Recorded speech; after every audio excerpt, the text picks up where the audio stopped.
Hola, un gran gusto a todos los participantes.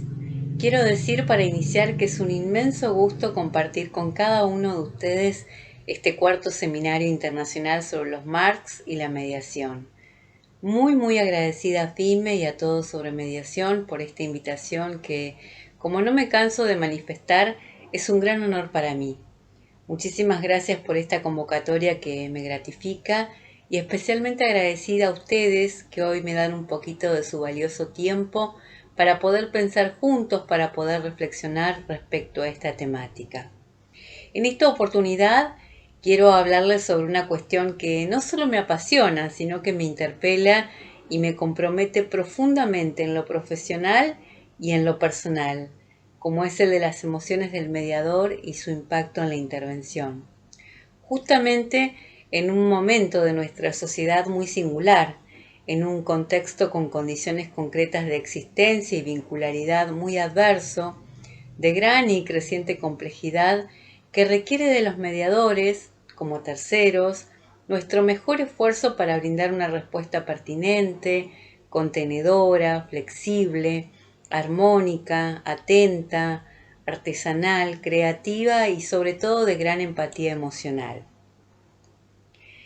En este espacio, una de las primeras cosas que deseo es que puedan apropiarse de la flexibilidad, de la osadía y la capacidad de pasar todo lo que se reflexione por el tamiz particular, por el filtro de la propia singularidad, que nos permitamos oír y dejemos de hablar en tercera persona y lo hagamos sin dudar, sin miedo, sin prejuicios, en primer persona, en yo singular. Por ello, me parece que es necesario comenzar esta charla tratando de explicar las razones que me fueron conduciendo a indagar esta cuestión que hace a los aspectos vivenciales, formativos, actitudinales y aptitudinales del mediador. Hace poquito más de 21 años, allá por 2002, comencé a transitar por uno de los caminos más apasionantes y más enriquecedores de mi vida, la mediación. Y fue desde la certeza de haber hallado mi modo de estar con otros que empecé a explorar con curiosidad e inquietud, y no siempre con claridad, sino más bien con innumerables preguntas e incertidumbres, qué era ser y sentirse mediador. Todavía es hoy una zona que construyo y reconstruyo de modo permanente, supeditada a los devenires y a los impactos que cada encuentro y cada vínculo que voy tejiendo con los mediados va disparando en mí. Esta propuesta de ahondar hoy con ustedes sobre la emocionalidad del tercero también es una nueva oportunidad para continuar este camino de búsqueda e interrogación, con la hondura y el compromiso que el rol profesional conlleva. Y es un elemento, creo, que se añade a un largo trabajo de investigación que me compromete hace ya varios años y del cual todavía recojo de lo sembrado más preguntas que respuestas. Lo primero que debería señalar es que cuando comencé a transitar mi formación, lo que más me atrajo de la mediación y me permitió enamorarme de ella y dirigir mi actividad profesional en ese camino fue lo que la maestra María Elena Caram ha denominado la dimensión humana de los conflictos. Es decir, el fanal de luz puesto por la mediación sobre este aspecto de la subjetividad y vincularidad de quienes lo afrontan, mientras que otras disciplinas lo han centrado exclusivamente en lo jurídico. Sin desconocer que cada conflicto se asemeja a un prisma complejo que también debe ser visto desde lo judicial, vaya, si lo sabrán muchos de ustedes que provienen de la profesión de abogados, hay algo muy atractivo, muy vital, que trasciende este cariz, y es el conocimiento y reconocimiento de lo humano que la mediación permite acceder. Y aunque las emociones tienen también cabida en el lenguaje del derecho y senderos en la interpretación judicial, el tema, creo, toma una riqueza enorme cuando lo pensamos desde esta perspectiva de apertura humanitaria que se da en este cara a cara de la mediación. Emociones que aparecen de manera directa en nuestra interacción, en el marco de comunicación que esta metodología implica. ¿Y qué decir? La emocionalidad del mediador, ¿no? Eh, Somos seres sensibles. El trabajo en este ámbito me ha dejado experimentar de modo directo cómo el conflicto, no exento de connotaciones negativas, suele activar en las personas emociones que no siempre son deseadas, agitar sentimientos, influir en sus estados de ánimo. El mediador tiene que ser consciente del impacto que pueden tener las emociones sobre el éxito o el fracaso del proceso de mediación. Esta conciencia, creo yo, que no ha estado del todo presente en el propio camino recorrido y ha sido precisamente eso lo que me vigorizó en esta búsqueda. Y por eso reavivó la necesidad, la fue acrecentando y la materializó en los encuentros con los mediados y en todos y cada una de mis prácticas en el rol. La mediación ha de generar la apropiación del conflicto, fomentar la comunicación, dar a las partes la oportunidad de que encuentren por sí mismas soluciones satisfactorias para la gestión de su problema, lo que llamamos decisiones informadas, o que al menos puedan terminar el proceso habiendo experimentado una mejoría de su relación o sintiéndose revalorizadas y fortalecidas y con una mirada mucho más amplia sobre la problemática. Esta tarea va a resultar tanto más dificultosa si la emoción no encuentra una manera apropiada de canalizarse. Así que la primera misión del mediador va a consistir en crear un espacio donde se facilite la escucha y el diálogo, donde se establezca la empatía y donde sea posible expresar las emociones de forma asertiva, sin que se generen nuevos ruidos.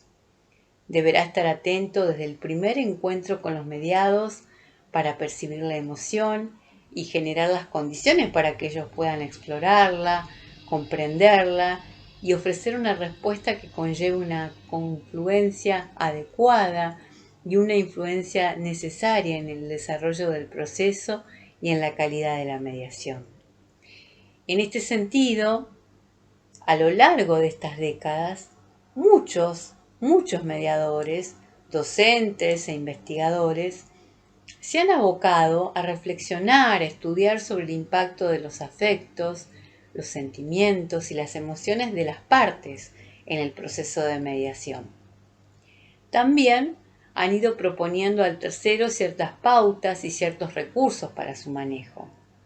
Así, en la construcción del marco comunicacional, el mediador cuenta o empieza a adquirir una serie de aptitudes y actitudes que va pudiendo llevar a la práctica mediante su caja de herramientas.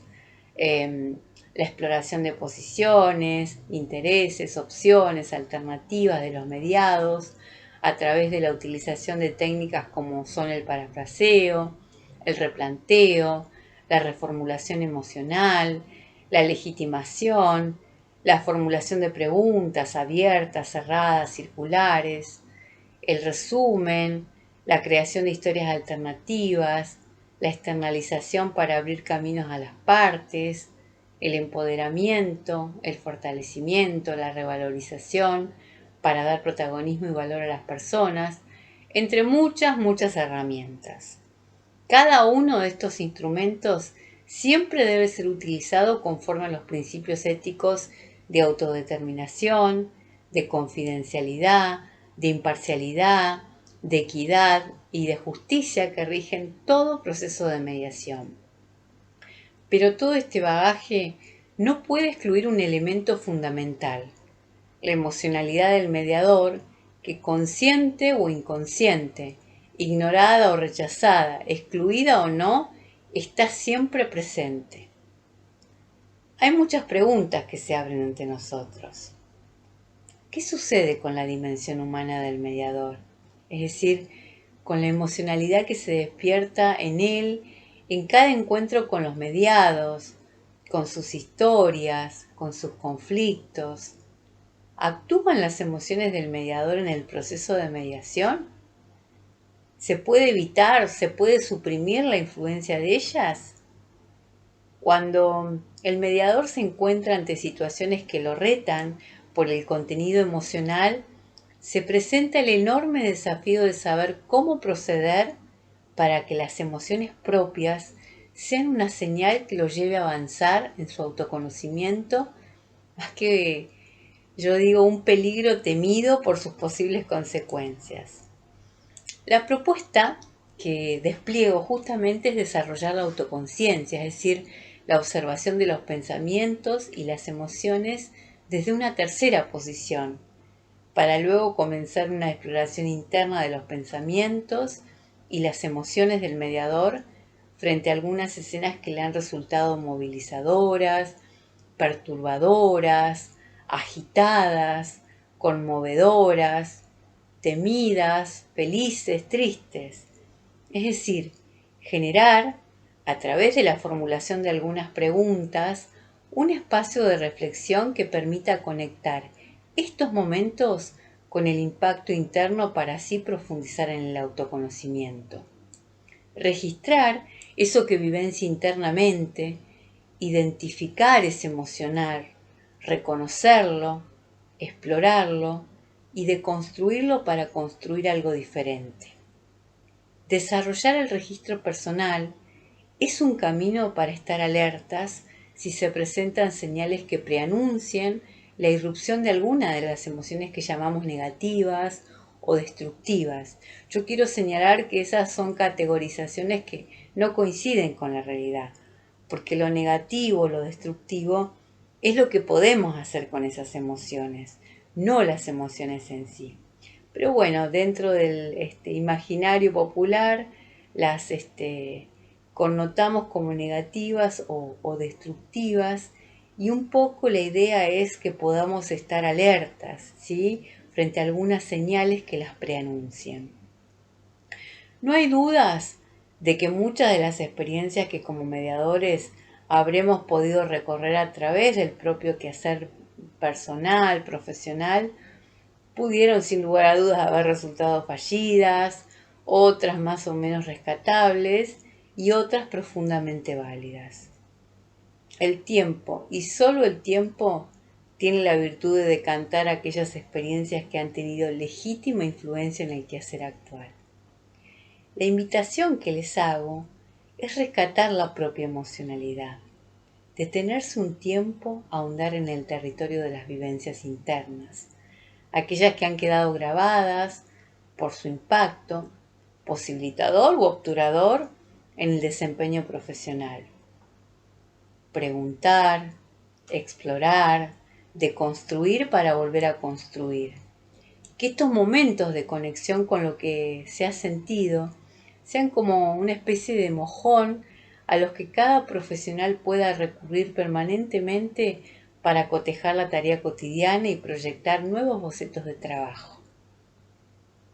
¿Afectan las emociones del mediador en el proceso de mediación? ¿Se puede soslayar el influjo de ellas? Como expuse antes, algunas de estas cuestiones han sido planteadas en mi propio quehacer profesional. Sin embargo, al inicio del trabajo como mediadora, desde luego que no emergían estos cuestionamientos, porque el desafío era seguir todos los pasos de modo ordenado, escuchar de manera atenta para que no se me escapara ningún dato, no equivocar las informaciones que se pudiera oír y profesar casi a pie de la letra las técnicas. Al final, parece que esto no era tan complicado, esto resultó bastante sencillo. Pero el proceso interno mío como mediadora ante los conflictos, lo que he ido sintiendo, cómo lo gestiono, creo que es la labor fundamental y que no se puede aprender ni enseñar así como una suerte de manual de instrucciones al uso. porque es algo vivencial en lo que el mediador tiene que trabajar para poder mostrarse ante los demás como un ser humano auténtico y, por supuesto, como un buen profesional. Hay una frase que a mí me fascina, de Daniel Barenboim, que creo que se puede realizar a lo que realiza todo mediador. Y él dice que la función de un director de orquesta es animar a los músicos, enseñarles e inspirarlos para que ellos puedan sacar lo mejor de sí mismos. Yo creo efectivamente que los mediadores tenemos que intentar rescatar lo bueno y todo lo positivo que tienen las personas para ayudarlas a solucionar sus conflictos y para alcanzar acuerdos que, si es posible, a partir de ahí puedan permitirles apostar al futuro. Pero creo también que no lo vamos a poder hacer si antes no nos detenemos, si antes no sacamos el espejo y miramos en su interior e identificamos nuestras propias emociones. Los mediadores somos sensibles a las informaciones que recibimos. Enojo, alivio, tristeza, rabia, impotencia, entre muchas emociones que escuchamos, que oímos, entre eso que surge de las expresiones verbales y que percibimos en los gestos. Nosotros escuchamos el llanto, vemos los rostros tristes o congestionados, observamos los movimientos del cuerpo, miramos, somos mirados, escuchamos, somos escuchados. En definitiva, el proceso de mediación es un proceso de comunicación interactivo. El contenido que atendemos los mediadores está cargadísimo de reproches, de acusaciones, de disputas, de sarcasmos, de amenazas, de críticas, de expresiones de intolerancia o de rigidez. Y como terceros, tenemos que hacer frente a esa hostilidad y a la constante escucha de emociones negativas. Además, tenemos como mínimo 2 interlocutores o más y cada uno relata su historia como si fuese la verdadera. Tenemos que absorber toda esa información, tener disposición para entender, para atender. Esto, créanme, nos supone un gran desgaste, porque debemos ser imparciales, no podemos aconsejar ni decidir, no debemos tomar partido por ninguna de las personas presentes. Sus propias emociones nos van a acompañar en el proceso de mediación y las nuestras, las generadas a partir de ello también. Y estas no las podrán controlar, a menos que lo hagamos desde nuestro interior, desde nuestra vida, desde lo más profundo de nuestro ser. Por eso creo que es necesario estudiar las emociones del mediador y el proceso interactivo que se establece entre los mediadores y las personas en conflicto en relación a los estilos particulares de cada uno de nosotros, mediadores, y a las características de las personas con las que trabajamos. Si el objeto de la intervención justamente es la autonomía del sujeto, su emancipación, esta función de terceridad de los terceros, ¿sí?, de los mediadores, debe necesariamente construirse desde la indagación personal y la exploración o tentativa de respuesta a algunas cuestiones. ¿Cuáles son las emociones que nos incomodan o perturban cuando estamos mediando? ¿Qué las genera y cómo operan en nosotros mediadores? ¿Cuáles son las emociones que nos ayudan cuando estamos mediando? ¿Cómo emergen y cómo impactan en nuestro quehacer? ¿Qué técnicas propician un ejercicio desde un rol emancipador? ¿Cómo impacta en las personas el hecho de que la emocionalidad nuestra, de los mediadores, aflore sin que podamos reconocerla o trabajarla, ¿no? ¿Existen escenas temidas comunes al rol mediador? Creo que estas preguntas que me he ido formulando instala en el horizonte hacia donde pretendo llegar con cada uno de ustedes. Este encuentro virtual pretende ser una puerta que se abre para que algunos mediadores, movilizados por un interés parecido al mío, estén dispuestos a reconocer cuáles son las emociones que nos incomodan o perturban como terceros cuando estamos mediando, analizar qué es lo que generan, cómo operan en nosotros, identificar cuáles son las que nos ayudan, comprender cómo emergen y cómo impactan en nuestro quehacer, medir cómo impacta en los mediados el hecho de que nuestra emocionalidad aflore sin que podamos retrabajarla. Pero antes de seguir y sin que esta charla se transforme en una clase, sí, porque no es la idea, pero sí que se adquiera un sentido pedagógico, me resulta importante detenerme para que hablemos de algunas emociones básicas, ¿sí?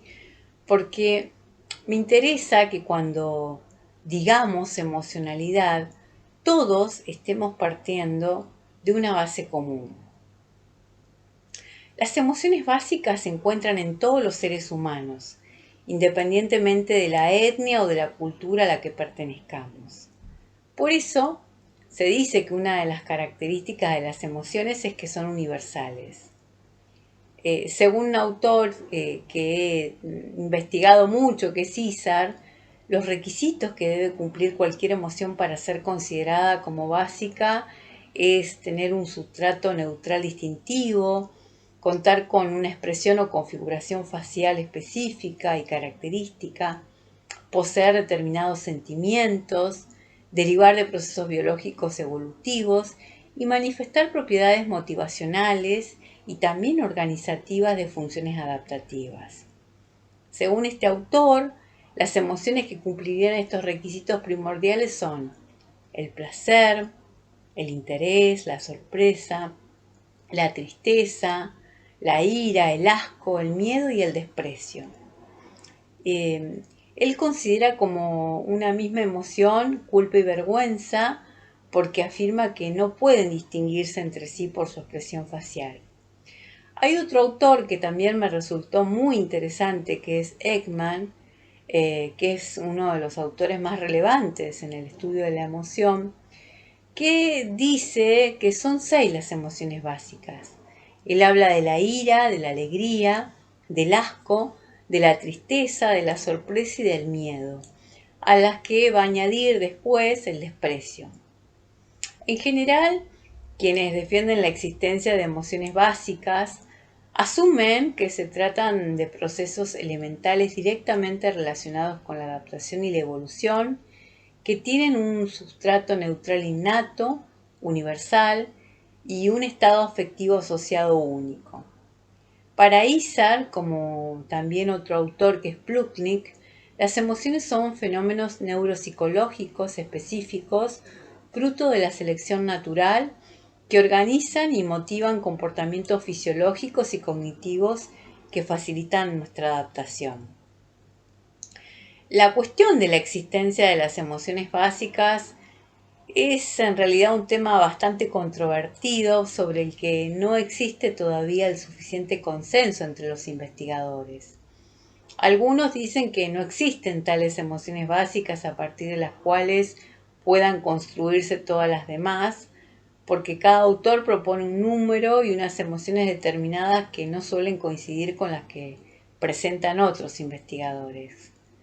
Ekman sale al paso de estas críticas para defender la existencia de emociones básicas a nivel fisiológico, corroborado por la existencia de una serie de universales en la expresión emocional, demostrados, él dice, transculturalmente, así como por un patrón fisiológico que caracterizaría cada una de ellas. Las diferentes manifestaciones de actividad del sistema nervioso autónomo estarían a la base de las conductas motoras apropiadas para las distintas emociones, tales como son el miedo, la ira o la aversión. Esas emociones estarían directamente relacionadas con la adaptación del organismo y por lo tanto es consecuente que tenga un patrón de actividad autonómica específica, no así otras emociones como son la felicidad o el desprecio. Y hay un trabajo muy interesante que los invito a leer de María Percas Forpom, que toma la propuesta de otro autor muy interesante que es Jimeno Bayón, y dice que existen 4 emociones básicas: el miedo, la rabia, la tristeza y la alegría. Cada una de ellas constituye la respuesta a las sensaciones de peligro, de daño, de pérdida y satisfacción respectivamente. A su vez, cada una de estas sensaciones se traduce en una reacción psicológica, psicofisiológica, de diferente signo: huida, agresión, aislamiento y explosión.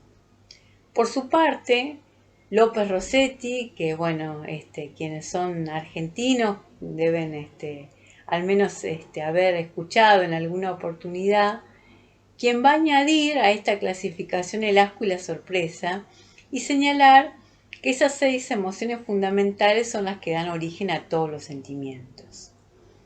Es como necesario decir que hay un origen primario, muy instintivo en las emociones, y que cada una de ellas está al servicio de la vida, de la supervivencia, y por ende todas son funcionales.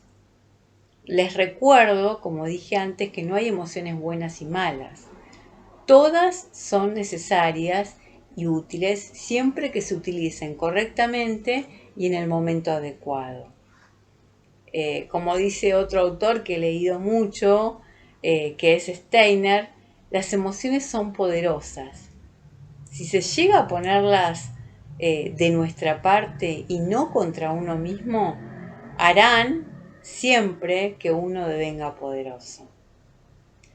Fíjense ustedes, se pretende que los mediadores encuentren ese umbral que nos permita reflexionar y conocer si existen escenas temidas en el rol mediador y evaluar desde este registro personal qué técnicas propician un ejercicio de este rol emancipador del que hablábamos. Y es dable destacar el escaso material bibliográfico que existe sobre el tema. Yo he estado averiguando, indagando, investigando mucho, siendo tan nodal, no habiendo mucha producción científica al respecto. Por eso venía esta inquietud, ¿no? Si es algo tan trascendental para los mediadores, ¿por qué es tan silenciado por nosotros los terceros? Terceros que auspiciamos permanentemente el acto de darles voz y protagonismo a los sujetos, ¿no?, de nuestra intervención. Silenciamos algo y habilitamos en las personas la voz. Fíjense qué paradojal y qué contundente. Según el enfoque psicoanalítico, la dinámica vincular exige el esclarecimiento de las proyecciones que él o los pacientes realizan sobre los terapeutas, sobre los pacientes, sobre los asistidos. Eso es lo que se llama dentro de ese ámbito la transferencia.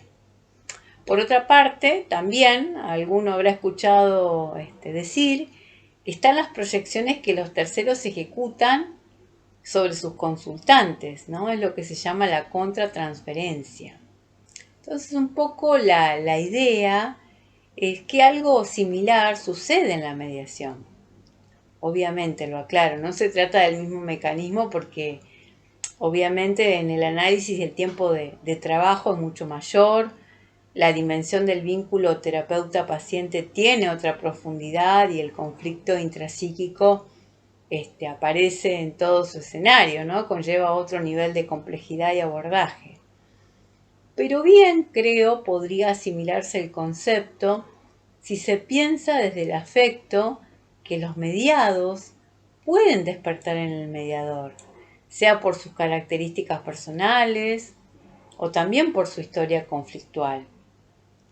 Jugando con estos conceptos y tal como lo fui planteando, podría decirse que hasta aquí los estudios fueron ocupándose de investigar sobre la transferencia en mediación, es decir, de los mediados hacia el mediador, hacia el conflicto, hacia los otros, inclusive hacia el mismo encuadre de trabajo.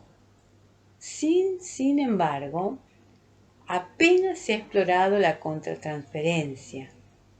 Y ese es el propósito que creo tenemos que seguir persiguiendo cada uno de nosotros, empezando a centrarnos, a centrar este foco sobre la persona del mediador y arrojar luz sobre el ámbito contratransferencial. La clave, creo, es la relación humana que se genera desde el principio en la mediación y cómo ese rol de tercero impacta en las historias de las partes, al rozar o removerlas del propio mediador. Es que justamente en esas emociones subjetivas va a estar el motor de la mediación, porque el sentir, el entender, el comprender desde el rol mediador va a marcar el camino que los mediados van a seguir. Si la propuesta es que su rol sea emancipador, si esa es nuestra inquietud como terceros, tenemos que trabajar no solo en el marco de las ideas, es decir, de los pensamientos, o las intervenciones técnicas, es decir, en nuestro hacer, sino esencialmente en el ámbito de las propias emociones, es decir, en el sentir. La propuesta y la invitación que les traigo apunta a que cada mediador pueda revisar no solo su propia práctica, sino revisarse. Quizá descubra que cada uno configura, ¿no?, varios personajes de una novela. Bien podemos decir que todo ser humano es capaz de escribir por lo menos un libro, el de su propia vida, y en ese argumento en ocasiones va a ser el héroe, en oportunidades va a ser el villano, a veces un padre autoritario, una madre mártir, que va a representar por momentos desde el papel profesional, ¿no? La idea es saber que eso está en cada uno de nosotros, mediadores. Trabajar es emocionar, trabajarse y ponerlo al servicio de los otros, los mediados, para que ellos puedan ejercer la autonomía, la autocomposición. Sin dudas, para obtener la emancipación es menester abordar los propios conflictos personales que generan y potencian los conflictos con los demás.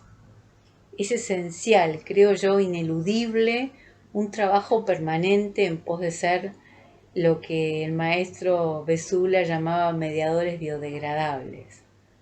Actuar cuando seamos necesitados, donde se nos convoque, en el momento en que las partes lo determinen, y desaparecer en la misma medida en que ellas se fortalezcan y puedan tomar las determinaciones que estimen más adecuadas. Como ven, creo que hay mucho para elaborar. Este breve encuentro virtual seguramente es apenas un pequeño umbral, casi un preludio para cancelar la deuda que los mediadores mantenemos con nosotros mismos, porque si nuestro fin es ayudar a otros a moverse de la rigidez de sus posiciones y poder conectarse con sus intereses, sus emociones, sus temores, sus deseos, es necesario y esencial darse el espacio de la propia reflexión sobre los sentires, sobre los miedos, sobre las vibraciones que estremecen nuestro lugar de terceros. Creo que queda un largo trayecto por recorrer y esta pequeña charla es apenas un espacio donde hemos podido empezar a trazar algunos pasos. Empezar a decir sobre la importancia de explorar nuestro sentir cuando es perturbador, cuando facilita el quehacer, las turbaciones, las ansiedades, fantasías, conectarse con las escenas temidas, entre muchas situaciones que nos pasan como mediadores. Todo ello ayude, al menos mínimamente, a complementar y enriquecer el conocimiento de nosotros mismos que como mediadores podamos tener a través del propio trabajo interno y de las supervisiones y formaciones que hayamos realizado o comprendamos, quizá luego de estos breves minutos es necesario o nos surge emprender. Y para ir concluyendo, decirles que estoy convencida que los mediadores transitamos en la cotidianidad este enorme desafío de lograr mirar profunda y auténticamente a los sujetos de la intervención, más allá de nuestros sentires y creencias. Esto implica que seamos capaces de erigir un espacio de desarrollo que trascienda la rutina de los hábitos, que trascienda las propias matrices, las propias certezas, tanto las que nos pertenecen como también las que atañen a las partes, y de verdad potencie el mundo creativo de los mediados, un lugar donde ellos puedan apropiarse de forma activa de sus conflictos y ser los absolutos y únicos protagonistas.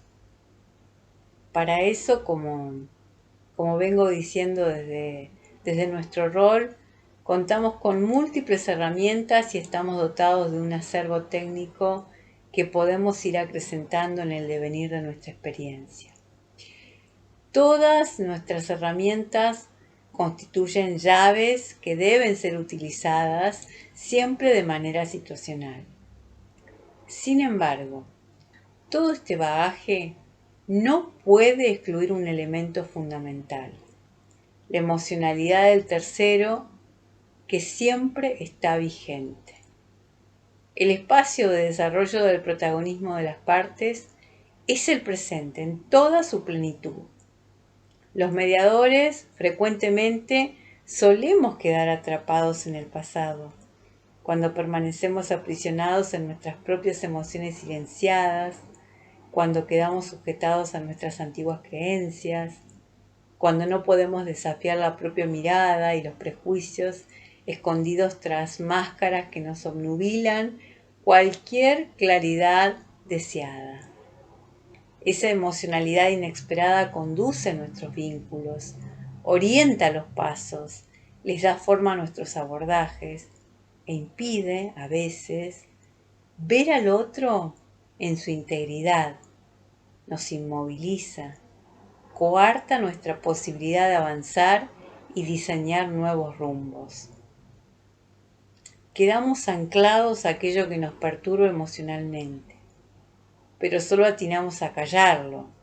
Nos escuchamos en un silencio abrumador, como si ello pudiera aquietar nuestra conmoción. Creo, por lo menos es mi experiencia, que son muchas las ocasiones en las que los mediadores nos enfrentamos con lo cotidiano sin comprender la dimensión de claroscuros que tiñe nuestro decir, y solemos ocultarnos detrás de ese sistema de creencias, de valores, de dogmas, escudarnos en nuestros arcaicos modelos, defendernos con los viejos resultados y certezas aprendidas y estereotiparnos en nuestras narraciones que se cierran más y más. Yo creo que quedamos como aferrados a la vivencia emocional que nos atraviesa, sin siquiera poder cuestionarla o reconocer su impacto en nuestra subjetividad, ignorando la fuerza vital que ella tiene en cada una de nuestras intervenciones. Empero, créanme, esto cambia cuando los terceros somos capaces de transitar de manera dinámica y reflexiva lo cotidiano, con soltura y en libertad, con la mirada grande, magnánima, ¿sí? Y las manos extendidas. Y atravesamos las propias fantasmáticas y dejamos atrás las escenas temidas. Observamos con ojos curiosos lo que acontece en la interioridad de cada uno, dispuestos a la propia pregunta, preparados para tolerar la incomodidad de lo impensable respuesta. Ahí encontramos indudablemente nuevas posibilidades a cada paso, aprendemos otras percepciones de la realidad, gestamos descubrimientos insólitos y crecemos con las intervenciones.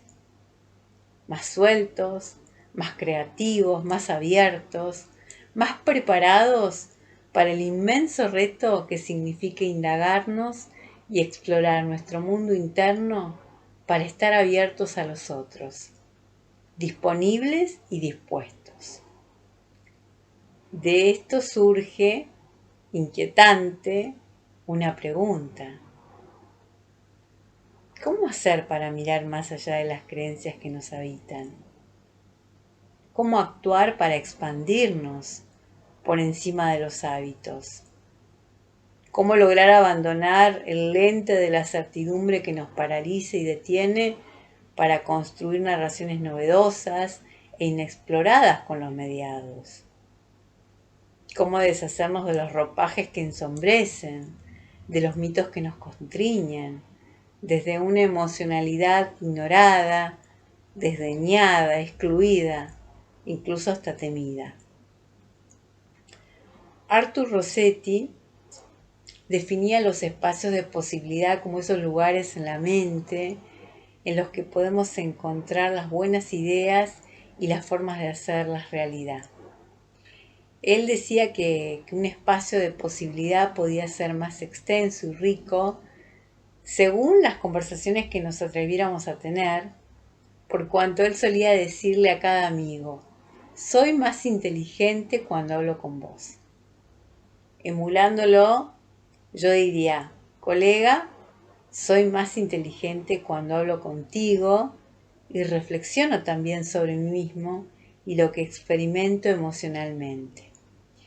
Este espacio virtual compartido no ha pretendido más que transformarse en un espacio de posibilidades donde muchos diferentes podamos mirarnos en este espejo de los mediadores y vibrar en las resonancias o reconocernos en las diferencias en cuanto a aquello que vemos reflejado. Un espacio en el que podamos reencontrarnos con las propias emociones, con los pensamientos que operan en nosotros y el verdadero desafío de lo que podemos hacer junto a nuestros mediados. Una suerte de lugar de inicio. Un espacio en el cual empecemos a enfrentar y reconocer los monstruos que nos habitan, las misantropías, las soberbias detrás de las cuales ocultamos nuestras soledades, nuestras angustias más íntimas. La idea es salirnos de las propias cárceles del miedo y empezar a abrir las puertas de la curiosidad, de la ternura, de la compasión, del crecimiento, las oportunidades, permitirnos la humanidad. Así que bueno, apenas intenta ser el incipiente inicio de una conversación, de una invitación que estoy segura va a trascender este encuentro y sin lugar a dudas va a abrir nobles caminos. Nos vemos pronto y espero que les haya sido un poquito útil.